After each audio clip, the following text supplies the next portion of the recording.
Olá! Nesse trabalho realizado para a disciplina Técnicas Avançadas de Programação, iremos abordar um padrão de projeto de software conhecido como Factory Method. Nosso grupo é composto por Giovana Coelho, Lucas Alcântara, Matheus Augusto, Nathan Soares, Oswaldo Joab e por mim, Eduardo Lacerda. Primeiramente, vamos passar pelos aspectos desse padrão de projeto. Como já dito, o nome do padrão é Factory Method, que é classificado como um padrão de criação pelo GOF, Gang of Four, criadores do livro Padrão de Projetos, Soluções Reutilizáveis de Software Orientado a Objetos. O problema que ele visa solucionar é a criação de objetos sem precisar especificar a classe exata do objeto que será criado. Como solução, cria-se objetos numa operação separada, de forma que subclasses possam fazer override na classe a ser instanciada. E como consequência, o código pode funcionar com qualquer classe. Esse método também é conhecido como construtor virtual. Para que essa operação de criar objetos seja separada, é definida uma interface de criação de objetos e cada subclasse fica responsável pela criação do objeto, permitindo assim estender a funcionalidade através da construção de subclasses sem afetar os clientes. Essa é a estrutura básica definida pelo GOF para a utilização do Factory Method. Então temos uma interface que define os objetos que o método fábrica irá criar. Aqui temos a fábrica, Factory, que declara o método Factory Method, que retorna um objeto do produto, de Product.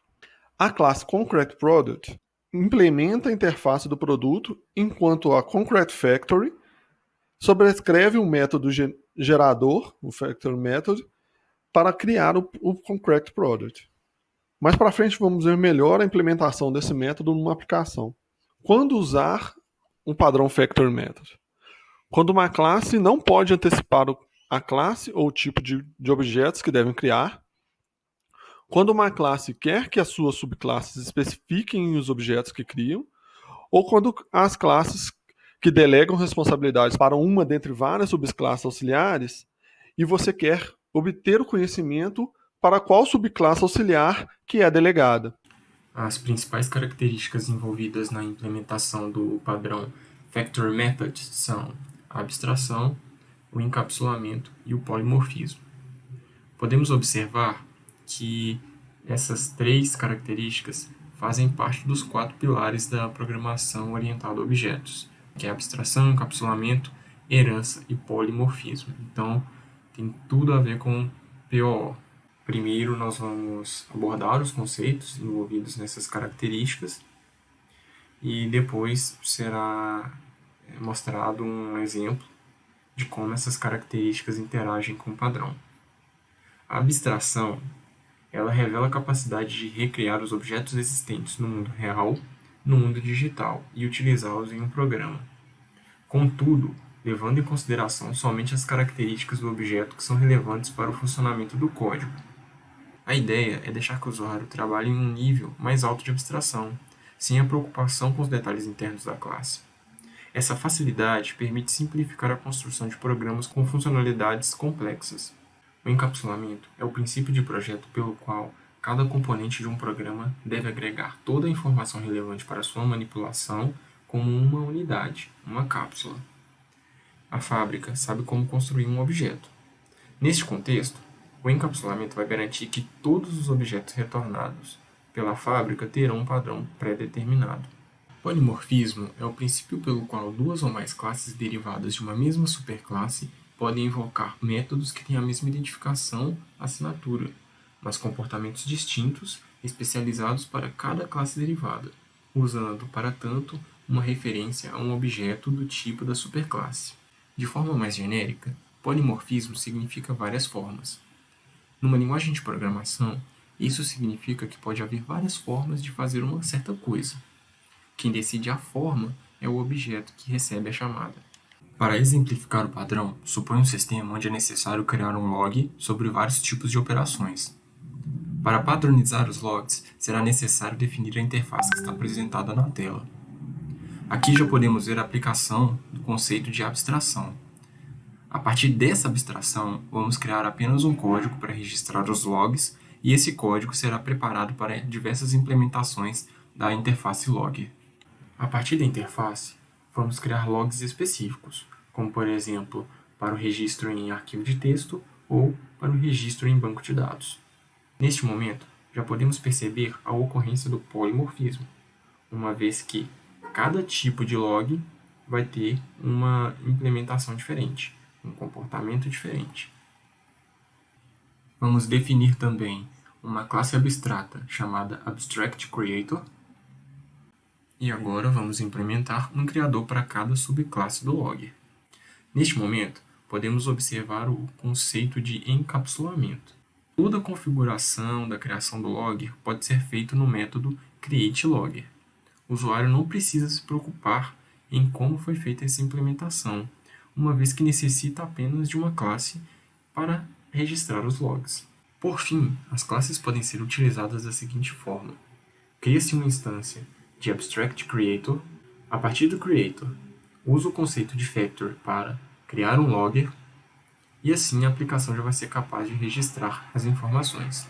Podemos observar que fica muito simples trocar a forma de registro dos logs de banco de dados para arquivo de texto.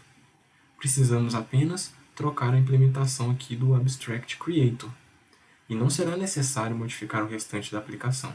A ideia do Factory Method é tornar o software mais flexível, fácil de modificar e de criar novas implementações. Olá pessoal, boa noite a todos. Dando continuidade à explicação do padrão Factory, eu vou mostrar um pouco da utilização desse padrão em uma implementação básica. Essa implementação consiste basicamente numa calculadora que ela é capaz de realizar as 4 operações básicas da matemática sobre 2 números. No nosso caso é o número 15 e o número 2, que estão nessas duas variáveis. Depois de declarar as variáveis, a gente declara em uma outra variável qual que é o tipo de operação que nós vamos usar, que nesse caso é a operação de soma. Depois disso, a gente instancia a variável de soma dentro desse switch, que vai cair nesse case, jogando dentro de factory. Ou seja, a gente instanciou essa classe, passando como parâmetro os 2 números que foram setados. Dentro dessa classe de somar factory, a gente possui 2 propriedades privadas, underline número 1 e underline número 2. Que nesse momento, essa classe só vai ter essas 2 propriedades preenchidas com os 2 números que nós passamos como parâmetro pelo construtor. Aqui. E além disso, essa classe possui outro método, que é o método de criar a operação, e ela herda de iOperação Factory, que é a nossa interface de Factory. Voltando no nosso program, depois de instanciar a nossa Factory, nossa somar Factory, a gente tem o nosso objeto de execução, que é basicamente a nossa Factory, ponto criar operação. Como nós estamos utilizando a somar Factory, nós vamos dentro do método criar a operação de somar Factory. Esse método basicamente instancia a nossa classe concreta que vamos realmente utilizar para fazer a operação, que é a classe somar. A gente instancia a classe somar, passando os 2 números da propriedade privada como parâmetro para ela, e retorna essa classe. Dentro dessa classe, como na outra, a gente tem 2 propriedades privadas que contêm os 2 números que são preenchidos pelo construtor, e um outro método que é o método executa cálculo, que ele retorna realmente a operação que nós estamos executando, que é a soma do número 1 com o número 2. Voltando aqui, agora nesse momento a gente tem nosso objeto de execução, que a gente passa ele para o nosso outro método, que é o executa operação. Esse método, ele espera uma interface iOperação, e como a nossa classe herda de iOperação, nós podemos passá-la tranquilamente para cá. Nesse momento, a gente vai escrever na tela o resultado encontrado, que é o nosso objeto de execução, ponto, executa cálculo, que ele vem aqui, nesse método, e retorna a soma dos 2 números. Nesse exemplo mostrado, é um exemplo muito simples, que dá para a gente ter uma ideia geral de como funciona o padrão Factory. A gente pode observar que a gente quer realizar uma operação sobre 2 números, mas em nenhum momento a gente sabe qual que é a classe que realmente realiza essa operação. A gente não conhece a classe somar, aqui nessa parte do código. A gente conhece o somar factory, que esse somar factory que vai instanciar realmente a nossa classe de soma. E dentro desse método de executa operação, ele espera qualquer classe que herde de iOperação. Ou seja, a gente não conhece a classe que vamos utilizar e podemos passar qualquer uma dessas classes para dentro desse método, que ele vai executar a operação tranquilamente. Além disso, nesse exemplo, a gente pode observar algumas outras características do padrão Factory, como a abstração, o encapsulamento e o polimorfismo.